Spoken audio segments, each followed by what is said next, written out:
All right, lights on, Alex. All right, let's go. Let's do it. All right, welcome to the Last Gadfly. This is episode 54 of Dirge for the Charlatans. It is called Appalling Pawling. And in this episode, we're finally going to deep dive into Clay's tapes. We're going to start this episode by episode documentation of his work. And we're so excited to get started. But first, we want to just kind of give people that are new to the channel, right, a little bit of background on Clay. Exactly. So Clay Tiffany was a journalist in Briarcliff Manor, New York. He had a TV show called Dirge of the Charlatans.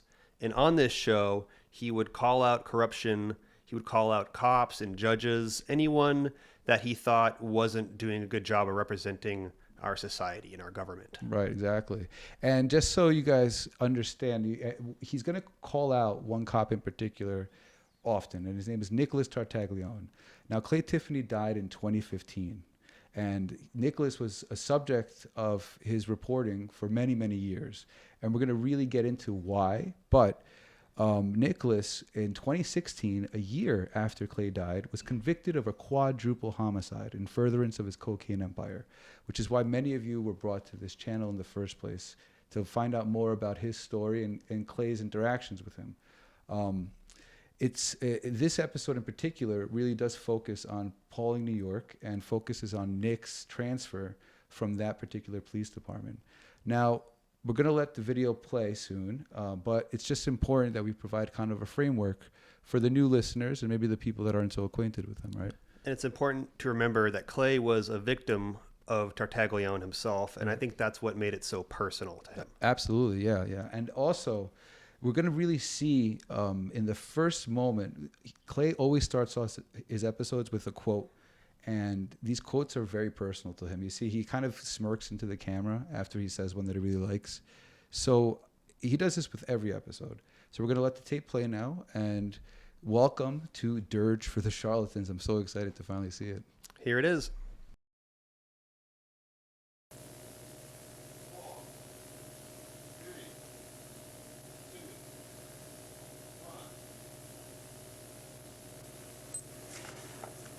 Good afternoon, folks. Welcome to Dirge for the Charlatans, Part 54. I want to thank all the people that have come up to me about the last show. Apparently it hit a nerve, and it initiated an interesting response that I'll get to later in the show. And I want to welcome my new ever-burgeoning audience, especially you people up there in Pawling. We're going to start off with some nice quotes. This one's from Bob Dylan, the song "With God on Our Side." The history books tell it, they tell it so well. The cavalry's charged, the Indians fell. The cavalry charged, the Indians died. The country was young then, with God on its side. With guns in their hands and God on their side. Then it goes on to say, but I learned to accept it with pride, for you don't count the dead with God on your side. At the end of the song, through many a dark hour, I've been thinking about this, that Jesus Christ was betrayed by a kiss. But I can't think for you. You'll have to decide whether Judas Iscariot had God on his side. 40,000 children under the age of 5 dead in the Baghdad area of Iraq after the putative end of the Gulf War. 2 million Vietnamese, 53,000 American dead in the Vietnam War, Panama, Grenada, the Spanish-American War.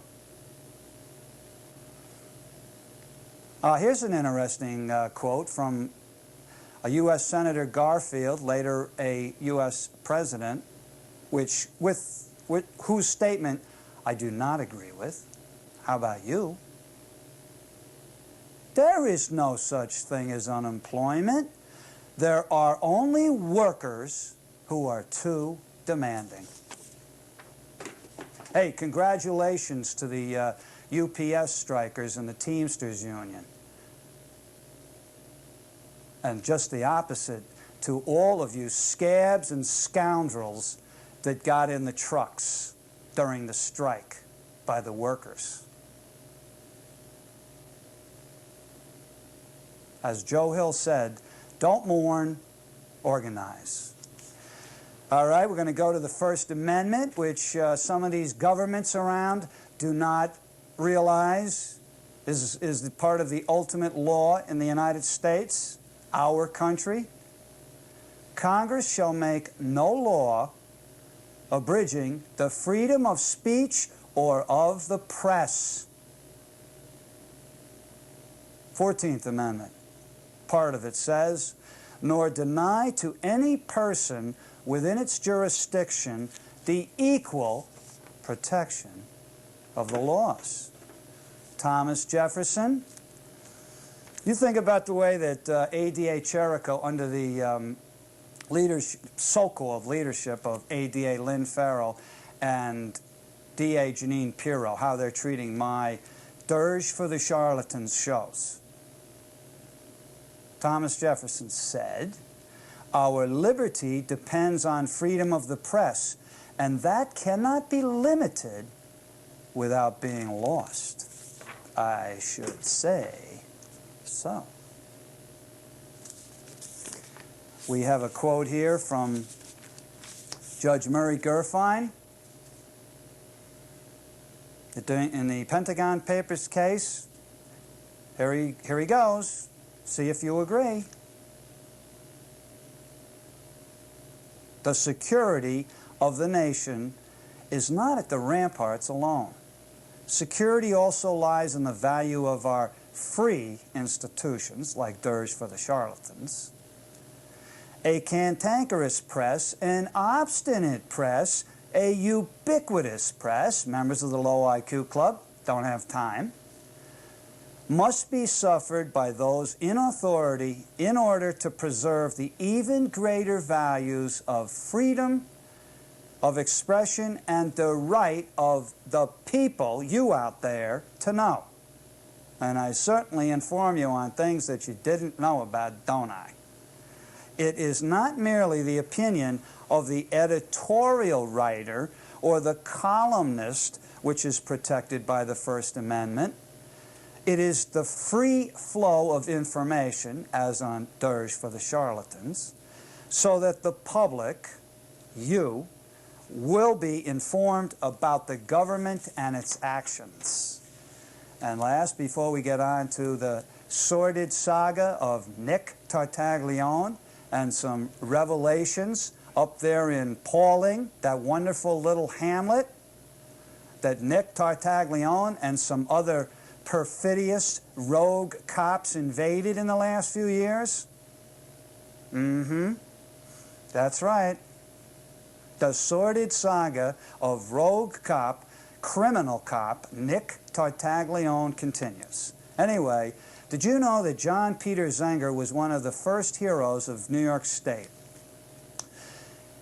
In approximately, I'd say 1735, the New York governor, 1734, actually before 1735, 1733, 1734, the British appointed, sound familiar to my Irish brothers and sisters, to my Indian brothers and sisters, to my African brothers and sisters, to my Palestinian brothers and sisters, the British, the perfidious British Empire.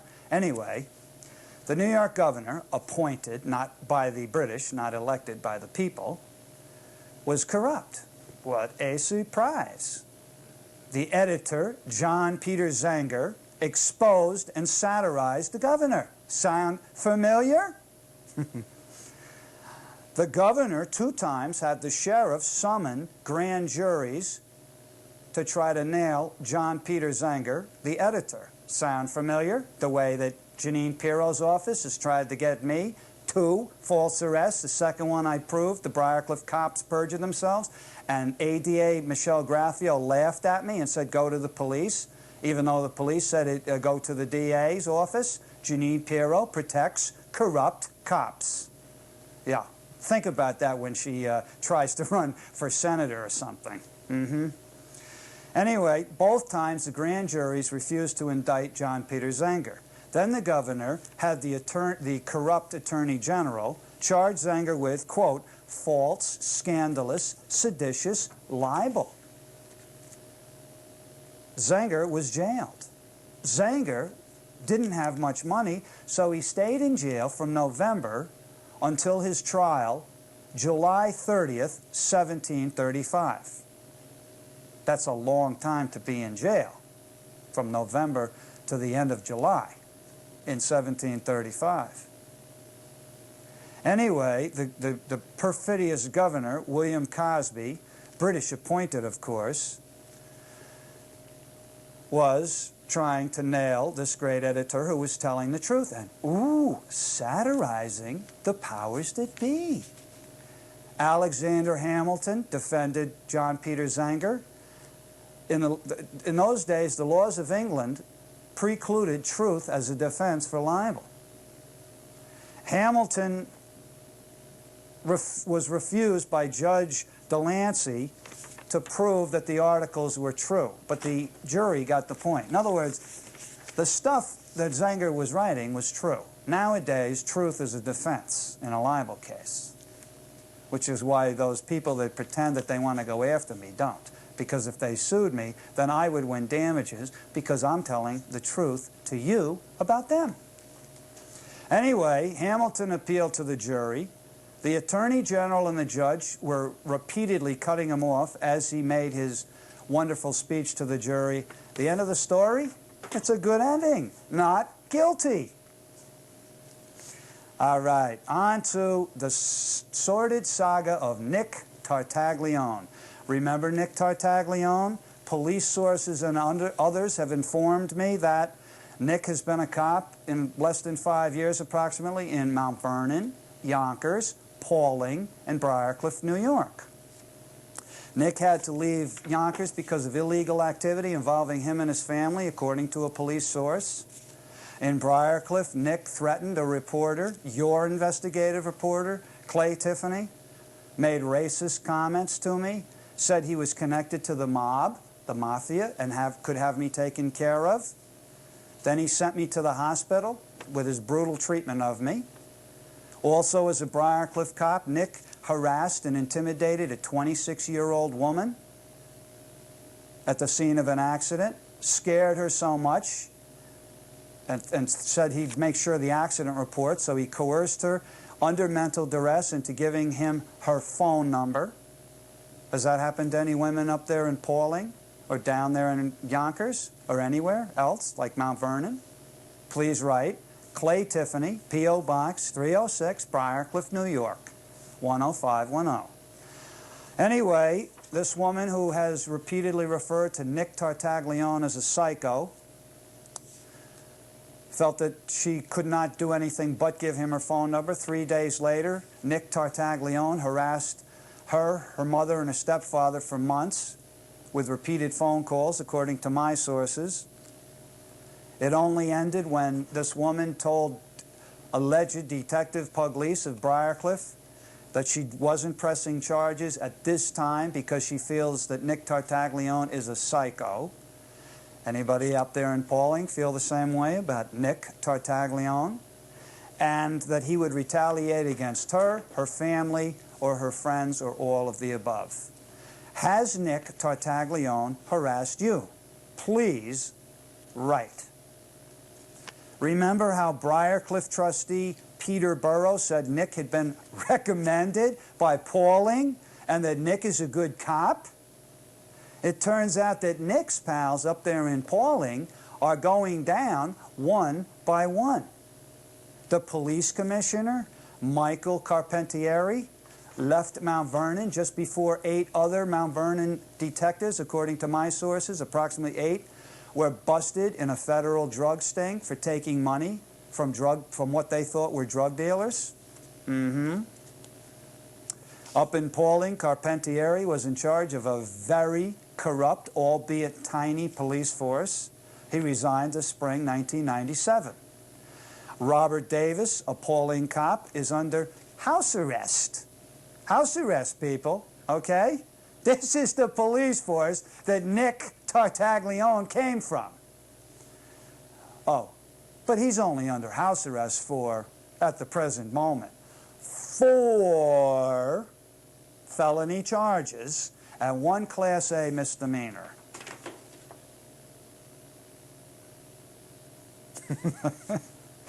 He's been charged with this Robert Davis, who hasn't been suspended by the Lewisboro government. There's a woman named Sowerby who's running for supervisor, is the only one who didn't want to have him hired, and some guy named Rutledge hired him, and for some unknown reason they've still got him on their, they haven't suspended him. Can you believe it?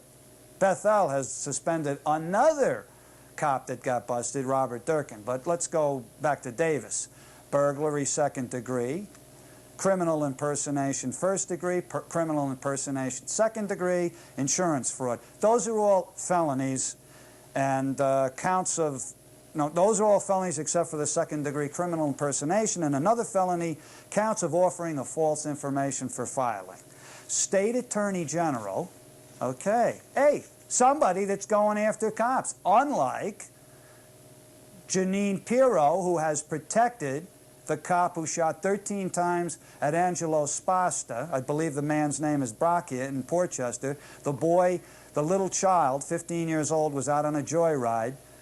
The cop shoots 13 times at him, critically wounds the young boy, sends him to the hospital, and DA Janine Pirro says that he showed restraint because there were 3 bullets left. Nice, huh? Then she said, if the cops can't protect themselves, how can they protect us? Get it? By the way, for my new audience, I have been talking about this and revealing in writing to the DA's office since April about this rogue criminal cop, Nick Tartaglione. So it's nice that we have somebody in the state law enforcement, Dennis Vacco, who's doing the opposite of Janine Pirro. That is, going after rogue cops. Quote from Dennis Vacco. Davis illegally entered a home in Dutchess County on October 3rd, 1994, and falsely identified himself as the undersheriff of Dutchess County. And this boob, for those of you not in Pawling, the guy that he was impersonating used to be the mayor of Pawling.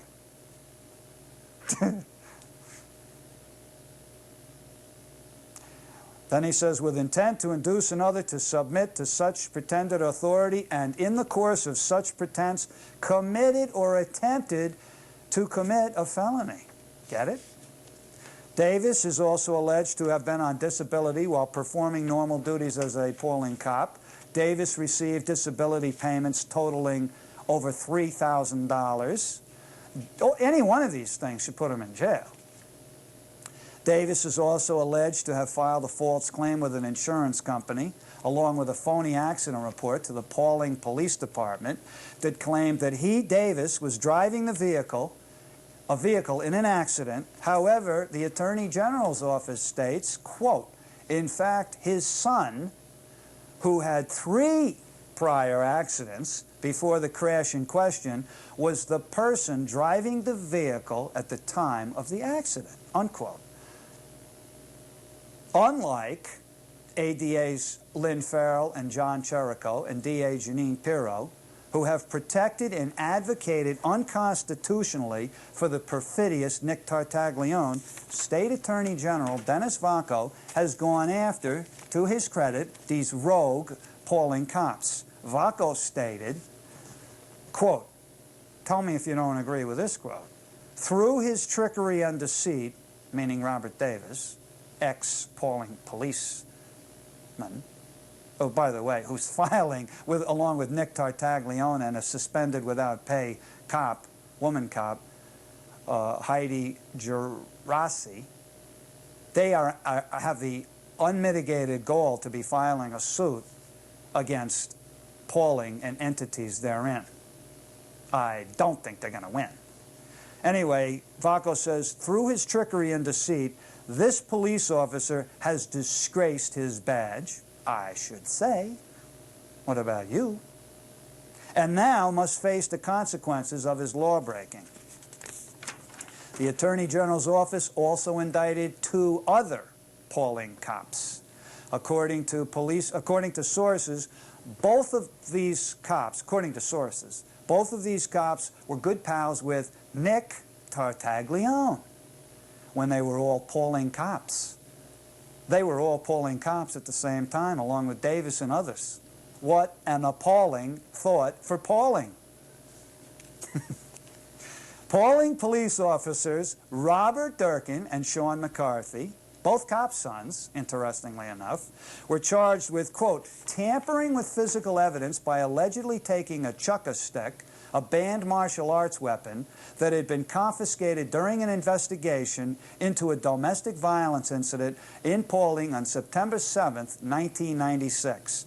The investigation revealed that, I'm continuing to read from Vaco's office, Durkin instructed another Pawling officer not to arrest a suspected batterer on weapons possession charges, and then, along with McCarthy, remove the chuck-a-sticks from the police station, unquote.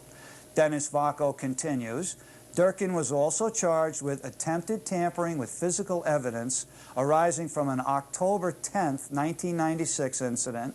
Durkin had allegedly instructed another officer to adjust the reading of a breath testing device in order to arrest a driver whose blood alcohol content had actually been recorded as being below the level required for an alcohol-related arrest.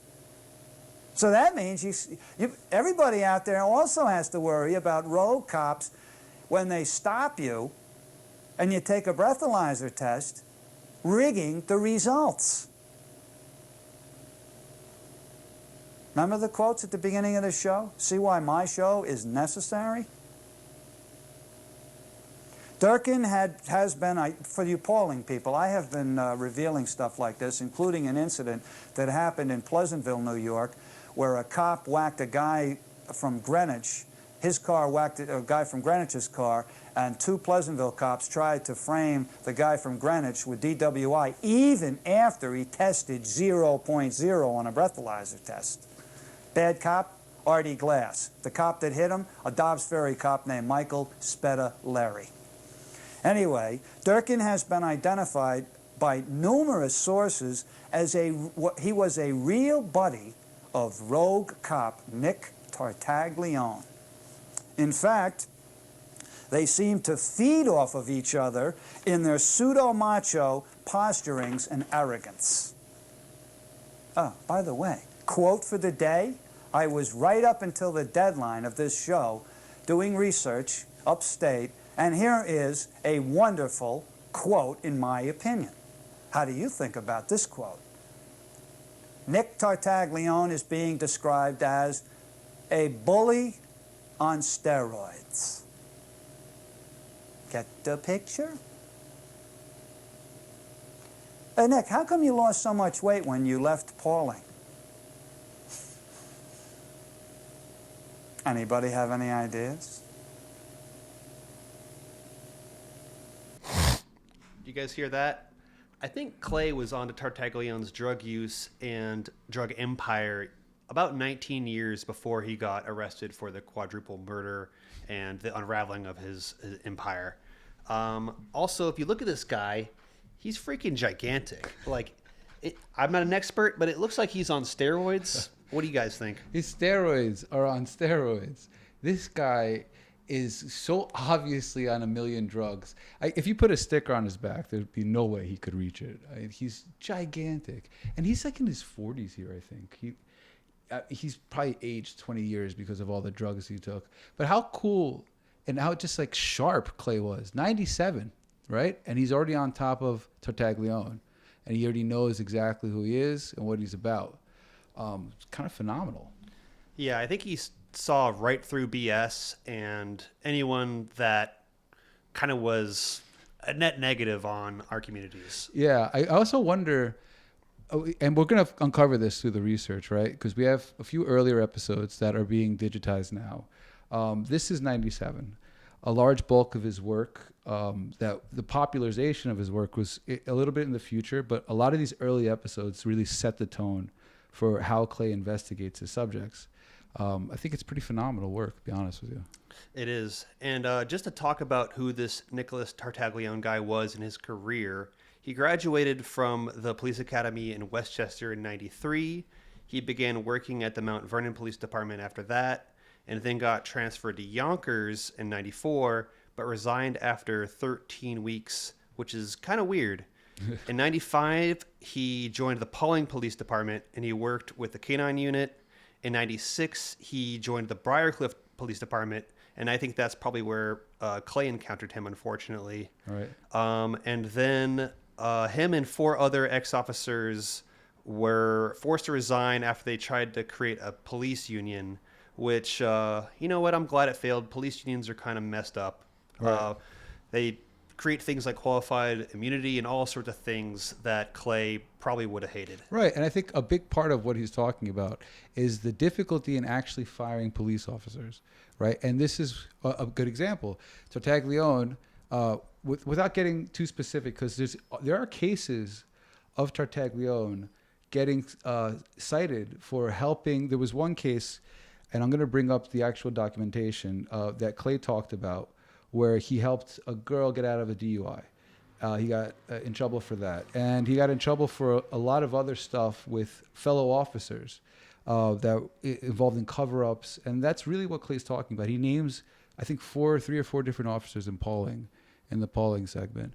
So what we're going to do is, it's a good time to kind of let you guys know about the subreddit on Reddit that we're setting up in order to help all of us research together the characters that aren't so famous or maybe were overlooked in a lot of his research. So we're going to be posting notes from this episode, and we're going to post some questions so that we can kind of discover what Clay was talking about. Yeah. And just looking back at that last clip, one of Clay's quotes is, "The sordid saga of a rogue cop, criminal cop, Tartaglione." And this is a saga, and this is 30 years of bullshit that I think that Clay was onto. It's more true now than ever. Right. I mean, his instincts were spot on. So we're going to keep rolling the tape, and we're going to watch Clay talk about Pawling, and we have this really special clip to show you guys at the next break. Now, this must have been a frightening situation for the wonderful people of Pawling, and there's certainly numerous wonderful people up there that I've already met. Especially that segment of the population that Durkin and Tartaglione felt were vulnerable, such as young people, single women, and those at the lower end of the economic ladder in Pawling. Please write to me if you have been victimized in Pawling by cops Durkin, Tartaglione, or any other of the rogue cops that seem to proliferate in that very tiny police force. And I know that there's some good cops up there. So we're not indicting the entire department. Anyway, apparently 2 former Pawling mayors and another village official received threatening letters from Westchester County, where I was told Nick Tartaglione now lives, for what it's worth. Your time is up, when the Pawling government passed a law this summer to abolish their police department. Your time is up. Nice, huh? By the way, Robert Durkin's father works for the Sheriff's Department of the very corrupt Putnam County Sheriff Department. Sean McCarthy's father is a lieutenant, I have been told, by his father. I guess that's a good source, wouldn't you say? Anyway, his father is a lieutenant in the Rye City Police Department. And guess what? Remember on the last show I told you that Nicky Boy tried to get a job in Mount Vernon? And he didn't get it, according to my sources? Well, Nick, apparently Nicky tried to get a job in Rye. Do you think the fact that this Sean McCarthy, who is being indicted for felony charges by the state attorney general, the fact that his father is lieutenant down there in Rye, had anything to do with the fact that Nick, rogue cop, was even considered. And of course, the reason, according to my sources and according to my own speculations, that Nick would be leaving Briarcliff before even having been in Briarcliff Manor for a year is because of the revelations on my shows, Dirge for the Charlatans. Interesting, huh? Nick, and I guess that's why I actually, nobody can believe it that has any ethics in law enforcement. No lawyer I've talked to in 2 states, no reputable lawyer in 2 states, no reputable police official, including many police chiefs, detectives, etc. Nobody's ever heard of an order of protection being issued against a citizen in regard to a cop as a cop. Yet I had one in a situation where they don't charge me with anything but disorderly conduct, and it's a false charge to begin with. Tartaglione sent me to the hospital. But get this, as justification for this unconstitutional order of protection, ADA Cherico, under DA Janine Pirro, says specifically, such harassment included Tiffany's public humiliation of Officer Tartaglione on the defendant's cable television program. Remember John Peter Zenger? Remember what Alexander Hamilton did? The truth is a defense, baby. Anyway, just as Nick Tartaglione was able to walk away after creating a mess, according to my sources, in Yonkers and in Pawling, he's now trying to do the same in Briarcliff. Qu'est-ce que c'est, Nick? Why? Why has DA Janine Pirro's office under ADAs Lynn Farrell and ADA John Cherico not prosecuted Nick Tartaglione for 2 times lying on police applications, harassing and intimidating a young woman at the scene of an accident, harassing her and her family on the phone for months, threatening me with racist words and saying he would have me taken care of because he's connected to the mafia? I've been told by numerous sources all over the place, Nick uses those words all the time, that he's connected to the mob. Whether he is or isn't, doesn't that show what kind of a rogue cop he is? What do you think? Anyway, he sent me to the hospital. Should have been arrested for that. He stalked me, and there's an affidavit attesting to it from a witness that ADA Cherico pushed away in open court because he didn't want that evidence. In a police car, Tartaglione did this. By the way, Nick, what did you do in Yonkers? Why hasn't Janine Pirro looked into this? Or doesn't Janine Pirro want to upset possible cover-ups, etc., by the Yonkers Police Department regarding Nick Tartaglione? Did Yonkers Internal Affairs fail to reveal that Nick did illegal things that the Yonkers Internal Affairs is aware of? That's either in uniform or out of uniform. Is ADA Pirro compromised due to her seemingly endless quest for publicity and her husband Al's history in Yonkers, including such things but not limited to former Yonkers official Michael Calvi claiming that the $5,000 check, which is a matter of fact, that he received from Al Pirro was a quid pro quo from Al Pirro for facilitating a movie theater deal in Yonkers. I believe that Calvi at the time was on the planning board or whatever it's called in Yonkers. Get it? Does the fact that Nick Tartaglione comes from Yonkers and he claims to have mob ties come into play here? Remember, Al Pirro used to represent a carding firm that was alleged to have mob connections. We need, again, a Maurice Hinchey, that U.S. representative up there in Saugerties, former New York State Assemblyman, who has gone after, unlike Janine Pirro at any level of substance, according to a 417 New York Times article, which said DA Janine Pirro has yet to go after major organized crime or major municipal corruption. I'm not talking about a couple of bookies either. Anyway, Hinchey, a dark horse candidate for governor, Democratic candidate for governor, a good one, I would think. How about you? organized crime's involvement in the waste hauling industry in New York State and even in Jersey and Connecticut for my Connecticut viewers. Because will Jeanine Pirro prosecute the Ossining area cop who just recently, according to my sources, committed spousal abuse?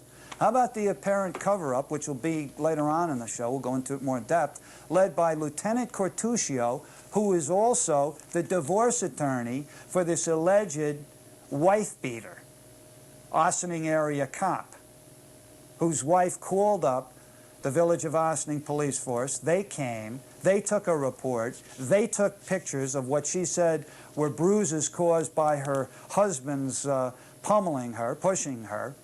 Okay? According to the police forces that I've called up, verbally they've said that once something like that happens, they're obligated, no matter what the woman says, to arrest the alleged assailant. Now, will Jeanine Pirro look into this? Oh, by the way, this Ossining cop, his father's a cop. This Ossining area cop. Anyway, there will be more to come on future Dirge for the Charlatan shows regarding Nick Tartaglione. Thank you, my other audience, and stay with me, my Ossining audience. Okay. Before leaving, is it true that Nick Tartaglione was on steroids up there in Pawling? Nick Tartaglione seems to be one of those males who is in an ephemeral journey to gain a true sense of masculinity through counterfeit means, whether it be through possibly steroids, harassing women, harassing young people, harassing those who society doesn't protect. All right, we're gonna have to continue the Nick Tartaglione thing on the next show. Now we're going to get on to an interesting, very serious subject, and I appreciate the fact that the anonymous source that sent me the initial information about this thought enough of me and thought that I was worthy of being notified of this information. And I hope that I do justice to the reason that you sent it. I was recently notified, anonymously of course, of a possible cover-up by various entities in the police department of the Ossining Village Police. When I investigated this, here is what I found. Apparently, according to the wife of an area police officer, this woman was the victim of spousal abuse by her husband, an area cop. She called the Ossining police and reported to them that she was the victim of spousal abuse. Now, this is according to very good sources. The Ossining Village Police came to the house and took a report from the woman who alleged that her husband had beaten her. And then the Ossining Police took pictures of bruises that she said were as a result of his pushing her, pummeling her, whatever verb you want to use. Now, this area cop's status is well known in Ossining.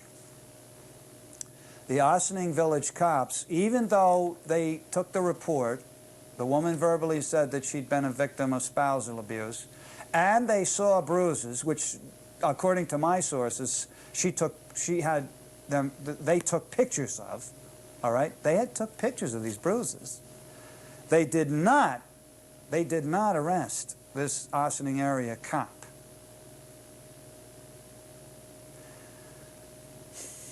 Why? Why? Now remember, as I previously said on this show, I believe I called up different entities. Nobody had it right in front of them, but they all said that they thought that it's mandatory to make an arrest in such a situation. I certainly think it is. I mean, by state law. Now remember, Jeanine Pirro has this reputation as against violence against women, right? Remember I told you how she did not prosecute Andrew O'Rourke Jr. for whacking Puerto Rican Gus Lopez, war veteran, war hero, over the head? Great guy, great craftsman, with channel lock pliers, and sending poor Gus to the hospital with a head wound that bled. And Jeanine Pirro did not prosecute Andrew O'Rourke Jr., even though there were numerous harassments, including a shoving of a black African woman, according to her and other sources. Okay? And Mrs. Schuler, that wonderful black woman that works for the Ossining Building Department, witnessed harassment and very strange activity by Andrew O'Rourke Jr., county CEO's son. Oh, wait a minute.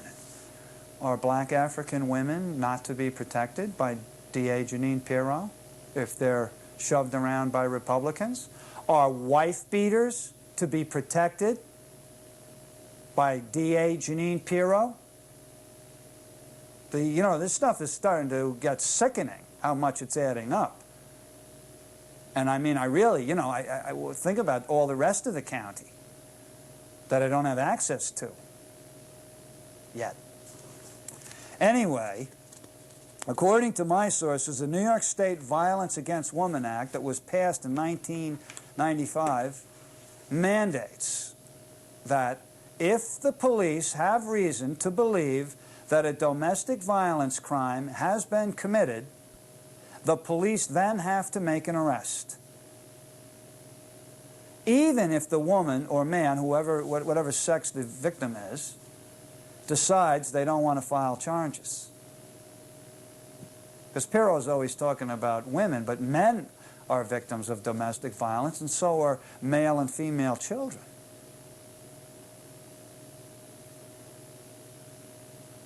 Right? We have further complications on this one, folks. Remember the supercilious Lieutenant Cortuccio of the Ossining Village Police Force, who did not even know a law that alleged environmental miscreant Paul Apollonio was violating?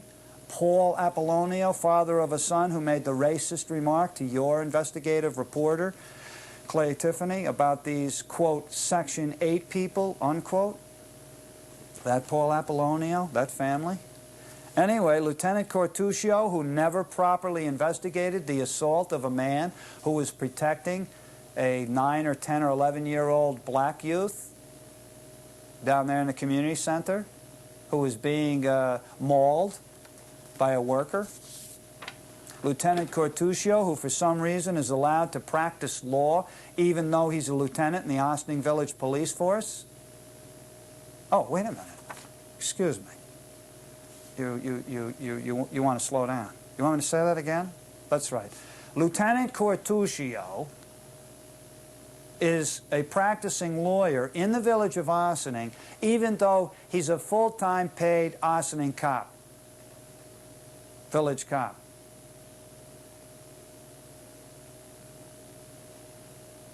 Now you might say, oh, well, Tiffany, I'm sure that Lieutenant Cortuccio is going to make sure that there is no conflict of interest, even though I think just the fact that he's a practicing lawyer in the village is a conflict of interest. But let me tell you the following, and let's see what they do in the village of Ossining and how you out there feel about this one. This one is heavy, okay? So strap in your seatbelts, take a couple of deep breaths, untie your shoes. Okay, you relaxed?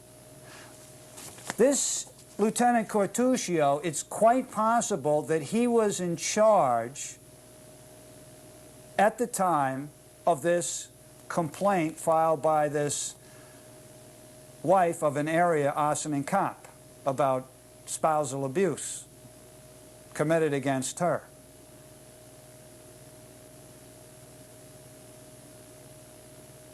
But it gets even worse. Lieutenant Cortuccio, according to well-placed, I should say, sources, is the divorce attorney for the alleged wife beater, whose wife-beating episode was not taken care of properly according to my sources. In other words, this cop should have been arrested. If Cortuccio was on duty and was in charge at the time, I think Cortuccio should be up on charges, and he should no longer be a lawyer. If all of the previous is true, if the woman, and I have very good sources on this, called up, the cops came, the village of Ossining cops, they made a report, they took pictures of bruises, they did not make the arrest, and they should have made the arrest according to the law, if that's true, and if it's true that Cortuccio was in charge, and if it's true that Cortuccio is this alleged vile cop's divorce lawyer, what do you think should be done? Remember Murray Gurfine's statement? Do you think this show serves a public service? What do you think?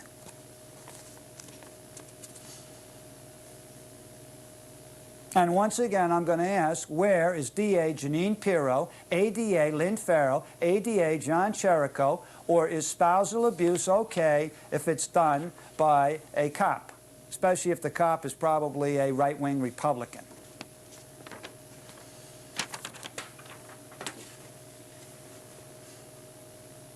Stay tuned. On to a very interesting incident that somebody tipped me off on. You'd be surprised where my sources come from. They come from all over because you out there, the public, seem to enjoy this show. You know that I'm not beholden to any political party. I'm not going to cover up stuff like Annette does. I'm not going to placate the powers that be. I'm going to try to do the best I can to disseminate needed information to you, the public. Here is another fascinating example of how certain cops treat other cops. You out there, make up your own mind as to whether Ossining Town Cop William Otero acted appropriately in the following incident, which occurred on June 14th, 1994 at approximately 11:30 p.m. According to an accident report that police officer Otero himself filled out, Ossining Village Police Sergeant Jim Wall, stated in his report, quote, that he was traveling south on Route 9A and then made a left onto Route 134, and while doing so failed to yield to another vehicle striking same. Okay? Vehicle. The driver of the other vehicle stated, quote, while traveling north on Route 9A, he observed, and then I'm putting in parentheses Jim Wall's vehicle, not yielding at the light and subsequently striking the other vehicle on the left, causing this vehicle to go off the road into an embankment, unquote. I'm just reading you that. Now, we're going to go over it slowly, but I read you that because those are the exact quotes. I put in vehicle a couple times because it wasn't quite clear, all right? Now imagine that you had just done what Jim Wall, Ossining Village cop, had done. That is, commit a moving vehicle violation, and as a consequence, whack another car, causing said vehicle to go off the road into an embankment, okay, in the 9A 134 area in the town of Ossining. How would you out there be treated?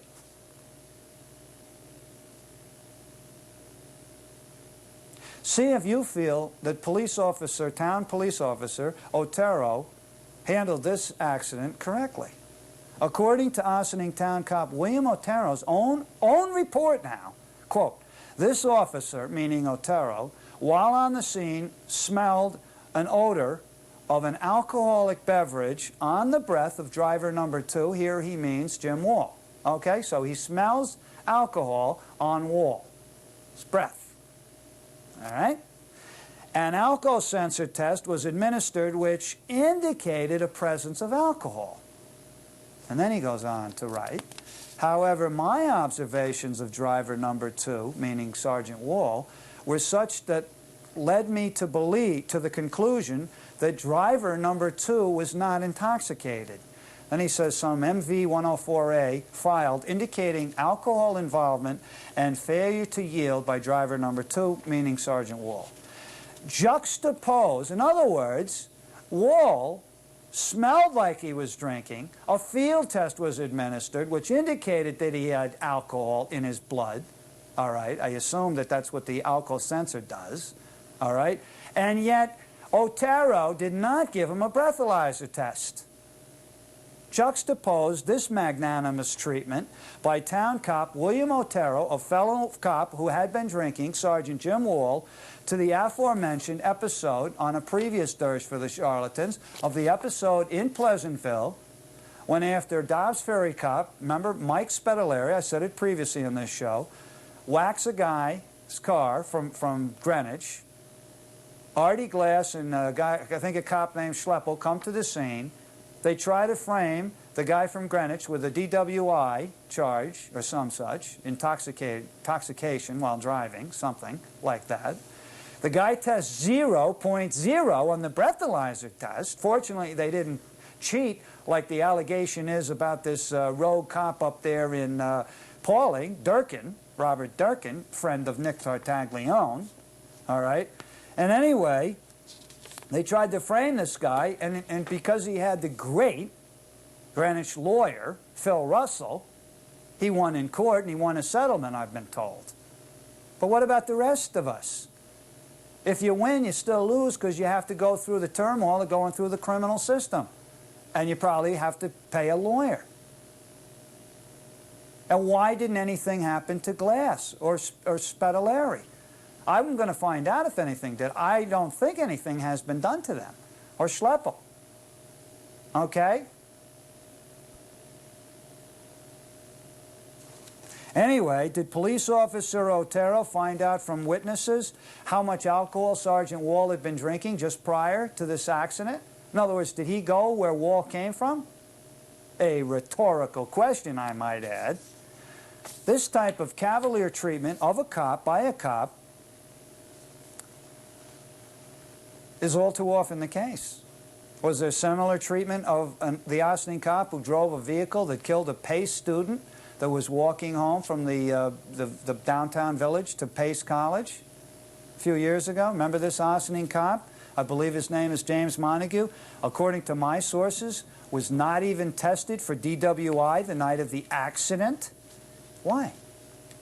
What do you think? I mean, that was death. That was death, people. That was death. Lest you think that Sergeant Wall is an easygoing, forgiving sort of guy as a cop or person, did you know that according to my source pool, Sergeant Wall put his hands on his ex-wife more than once, including causing a back area injury, according to my sources, all right? Did you know that Sergeant Wall is alleged to have put a gun to his head around 1984 and threatened suicide? This was witnessed by the Ossining Village Police Force. All right, so in that segment, Clay is talking about Pawling, New York, and there's a lot of things to kind of unpack there, specifically a few lines that I kind of want to hang a light on real quick, right? And one of them is, it turns out that Nick's pals up there in Pawling are going down one by one, Clay says, right? And specifically, he's naming Robert Davis, Robert Durkin, and Sean McCarthy. Now, Clay stops treating, right, Pawling as kind of this, or Targ as this one lone villain, right? And I think there he starts kind of addressing that it's not just one cop, it's more of an institutional cover-up, right? Exactly, yeah. And I don't think it's just cops that he's thinking about. He's thinking about the justice systems too. He's thinking about, I think, people just in the community altogether. I think it's just sort of a imagination he has of society. Right. And it's concerning him. And I think it concerns people watching the show if they're in that community. Right. Also, because a lot of his larger themes tie into that institutionalized protectionism, right? And he kind of develops a pattern with how he looks at these things. When he's talking about Pawling and the police department, it's not just one cop. It's collusion, right? It's how they're all working together, you know? And there was a few things about kind of like his posturing, right? Yeah. Like another quote he mentioned was, Durkin has been identified by numerous sources as a real buddy of rogue cop Nick Tartaglione. In fact, they seem to feed off each other in their pseudo-macho posturings and arrogance. Right. That's a pretty powerful quote. Right. It kind of returns to that theme of personality and power dynamics. Yeah, right? he's almost like psychoanalyzing these people. Right. I think he's curious what their character is about. Right. And also there's kind of some like foreshadowing that's happening there. Because in the episode he talks about how their time is up, right? And there was something happening right at the same time. Now, this was shot in September 18th, okay? That summer, the Pawling Police Department, the Pawling community, the township, took a vote, right? And they abolished the police department that summer. So that's what he meant when he said your time is up. Exactly. It was foreshadowing that. But at the time, I think the vote was passed.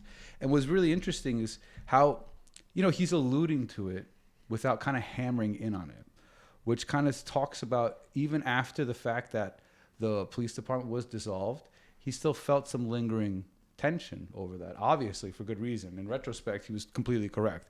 But even then, right, the Pawling Police Department was disbanded at the time of the episode, I believe, because it happened in that summer. And this was shot in September. Yeah, and that may influence how the cops responded to the community. There could have been hard feelings about all that. Maybe they were lashing out in response to this news. He does talk about that. He talks about how there's a lot of retaliation towards not just him, but other people that he felt were in the same field, right? Anyone that called people out. I think it really paints a picture on the power dynamics that he talks about a lot, right? It's interesting how he does it. So we're going to continue on the video. And we're going to get you on the outro. We're going to leave you with a few words and also a preview of next week's video that actually ties in exclusively with this, with an interview that hasn't been broadcast before. So here we go. Did you know that Sergeant Wall was said by my sources to have been quite a heavy drinker of alcohol for years? Do you think that Otero might have been aware of that? Do you think Otero went and checked where Wall just came from to see if witnesses could to attest to the fact that possibly Wall was DWI? I mean, what kind of a police force do you have over there in Ossining, huh? I know that police chief likes to go and sniff around at the football games on Saturdays to watch people do what he didn't do. Joe Burton, before that Goldfarb. How come Ossining doesn't have a police chief like the one that they should have had, a real cop, Charlie Boynton? A real man.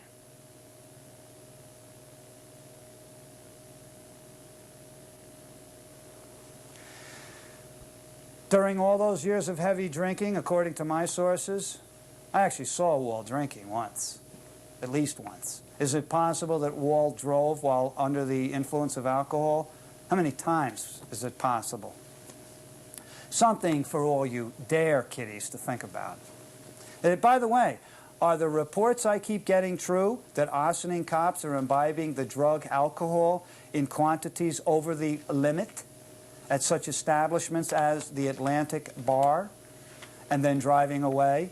Have some of these allegedly inebriated cops said untoward things to young females and black males in the area around the Atlantic Bar after one or more of these Ossining Village cops came out after having had a fair amount of alcohol?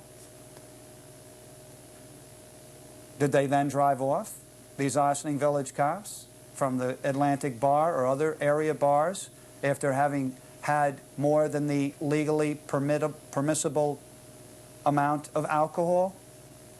That's what my sources tell me.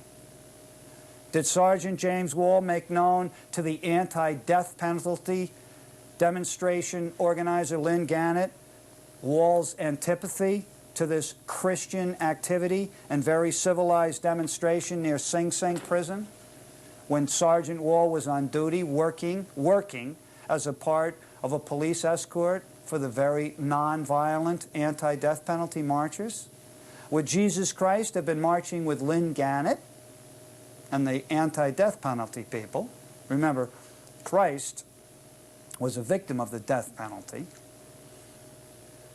And those people who were against the death penalty, or would Jesus have strapped on a gun? Now think about this. Would Jesus have strapped on a gun, put on some jackboots, possibly some of those gloves that you probably would see down at the vault in the city also, that some of the Ossining cops I saw wear in on a hot day to a court session the other day, and they kept them on for quite a while, those leather gloves. Compensation. Anyway, Lynn Gannett said about Sergeant Wall, he made no effort to conceal his hostility to us. Us being the people who were peacefully demonstrating against the barbaric death penalty.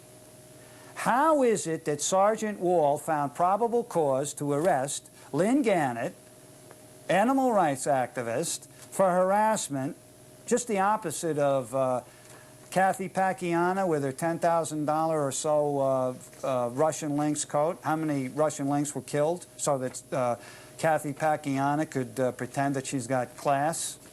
Anyway, Lynn Gannett was arrested for harassment after conferring with the owner of a dog that Lynn Gannett had notified the SPCA and others was being mistreated and was not receiving proper care and was being eaten alive by flies and fleas, whatever, in sensitive areas like the ears. I mean, that's unbelievable. All right. It's a pretty heavy show, hasn't it been, folks? It's been worth admission? Has it? All right. We're now going to go on to the Nat Hester debacle. Nat Hester is a young man, I believe he's 18 years old, who starred the last few years for the Ossining football team. He had one of those magnificent autumn Saturday afternoons against Yorktown last year during the regular season, where he basically took over, and when other fine Ossining runners were not able to break through the impervious great Yorktown defense, he was able to with his shiftiness and his guts, and he scored the winning touchdown in a wonderful game played over there in Ossining. Anyway, you know, we remember people that have these kind of magnificent afternoons. The great Eddie Snyder, possibly the greatest high school athlete in the history of Westchester, who led a very undersized hen hud basketball team almost to the whole thing, the whole AAA finals championship. They lost by 1 point to a great Pleasantville team led by the great Tommy Ryan, whose full court length dribbles and baskets after he got to the other end against the Roosevelt from Yonkers team. People that were there that night still remember it. And of course, another athlete that you remember year after year, the great, the handsome, the vivacious, the great family man, Mike Smith, the greatest athlete in Ossining history. Remember how Mike would float down the court, play defense, even though he was about 5'10", 128 pounds, would soar for rebound after rebound, third best rebounder on that great 62 Ossining team. Then you would see him gracefully gliding through the woods in cross country, or running like a gazelle on the track in the springtime, or flying down the runway and leaping. It seemed for ages in the air, in the long jump and the triple jump. Well, anyway, we got another great athlete here, Nat Hester. But Nat Hester's not playing this season. Now, this is sad. This is a sad story. By the way, his father, Bob, great guitarist. Remember him? Anyway, because Nat's precocious athletic abilities were recognizable from his freshman year, possibly before, that caused the Ossining athletics staff, to their great shame, to overlook making sure that Nat performed in the classroom at a level that he was certainly capable of before they let him to play sports. But he's just another example of an Ossining High School athlete whom the coaches have pushed along from grade to grade and without a sustained effort to make sure the athlete has received a proper education. Of course, the so-called educators are at fault also. Apparently, by the way, I sized up this kid as having above average intelligence, and the other day the educators, quote, educators, unquote, admitted that he tested above average, all right? So he was quite capable of doing the academic work. Apparently other Ossining athletes and other students leave Ossining without a proper education. Why? Why was Nat Hester pushed from grade to grade? Through one abominable, lackluster academic program after another. Until at the end of his junior year, folks, get this. This kid right now has according to my sources, 2 1/4 credits. I think you need at least 18 to graduate, and they're trying to make it 22. 2 1/4. And a couple of those credits he got at Mamaroneck Summer School, where he tells me that he read the only book he's had to read in his high school career. Old Man and the Sea by Ernest Hemingway.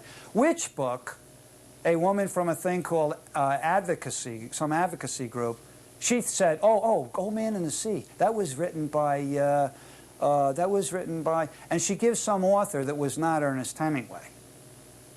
Get it? John Steinbeck?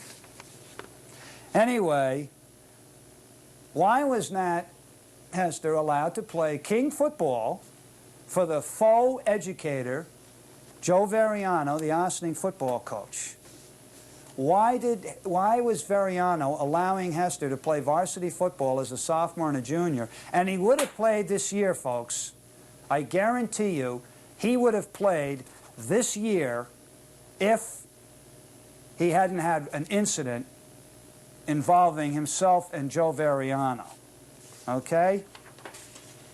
Even in football, this is like something in football crazy Texas or some other Neanderthal place that allows high school football to supersede the classroom.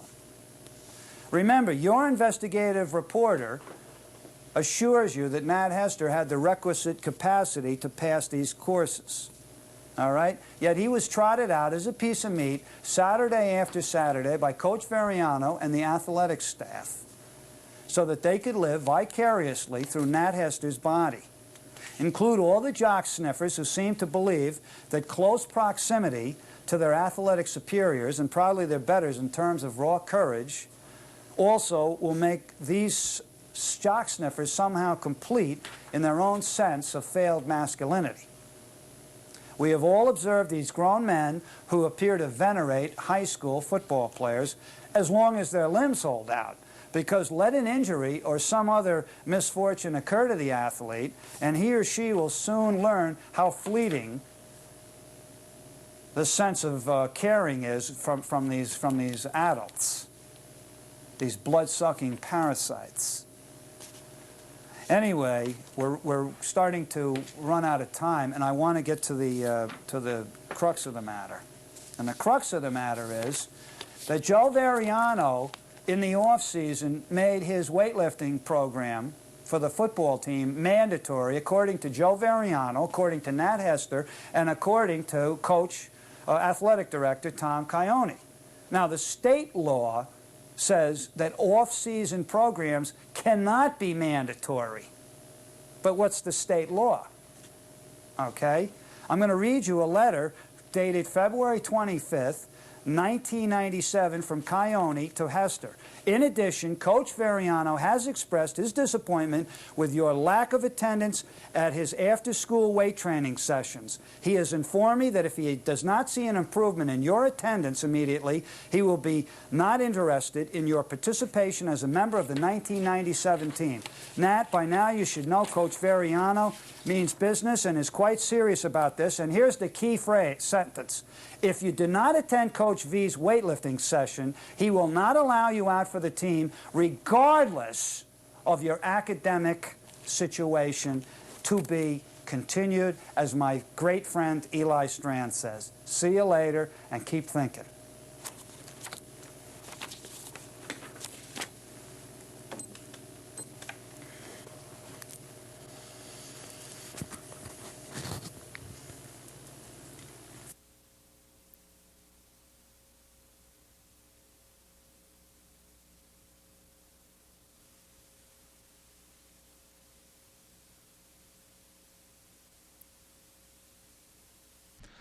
All right, so that was Dirge 54. And there's a few things I wanted to highlight just at the very end of that. And it kind of wraps up with what we were talking about before. He talks about Nat Hester, who is not some historical figure or anyone that was in the news. Not that he's not equally as important, but Nat Hester was a high school student that he goes on to explain. And Clay has a quote in that episode where he says he was trotted out as a piece of meat Saturday after Saturday, right? And it's interesting how he pivots from 20, 30 minutes of police corruption into high school sports, but specifically something about Nat Hester. And I think it kind of shows how his thinking is linked, because other people here, high school, right? High school student that may be playing too much. What he sees is an institution, the high school, protecting its own interests at the expense of a young man's physical and mental well-being. Because his main criticism is that Nat Hester graduated with too few credits, and that he wasn't, the emphasis wasn't on his academic progression, but rather his sports progression, right? And it kind of shows a lot about what Clay was thinking, right? Yeah, that part kind of stopped me in my tracks because I saw his values and I saw that he cared about these kids and he cared about the sports. He wanted them to succeed. Right. I think he went to sports games. I'm pretty sure he must have been in the audience watching these football games or these basketball games. And I guess that's just the kind of guy he was. And also I think another reason why people liked him was he's pretty unbiased. Right. Another quote we got out of him was, you out there, the public, seem to enjoy this show. You know that I'm not beholden to any political party. I'm not going to placate the powers that be. And he never really did. Right, yeah. And he kind of explains, like, when he says that quote, he's kind of outing himself, right? He's explaining to the audience what he feels they like about him. Mm-hmm. He's like, I'm not going to placate to anyone. I'm not going to bow down, right? He's really, he's kind of being honest, like, this is why you like me, right? This is why you guys are here. And I think it's very true, right? What else was the attracting factor to Clay? It was this unapologetic, right? Unapologetic behavior. He held absolutely nothing back, and with no excuses, right? With no apologies for anybody. That was the first of many episodic commentaries that we're going to be doing. The next episode is episode 55, and it's about, we'll get there, but it's called Deny, Deny, Deny. And in between those episodes, we have an interview that was never released before with a guy who was assaulted by Tartaglione in Pawling. This is an interview that was on Clay's personal tapes, and we're going to set the premiere to release, I think, on Tuesday. Okay? So you guys will be able to watch it then. And then the week after, we're going to have 55. So after that, we're going to have a very tighter schedule. It takes a lot of work and a lot of effort, especially on the tech side of digitizing this stuff. But thank you so much for being here with us. And, you know, the story's going to keep rolling. Yeah, that's it. And just please remember to like and subscribe to our channel. Tell your friends about it. Any support goes a long way in the beginning of this project. So we could use any support. Yeah. As we get comfortable, we hope you get comfortable with us. Thanks so much for watching. We'll see you next week.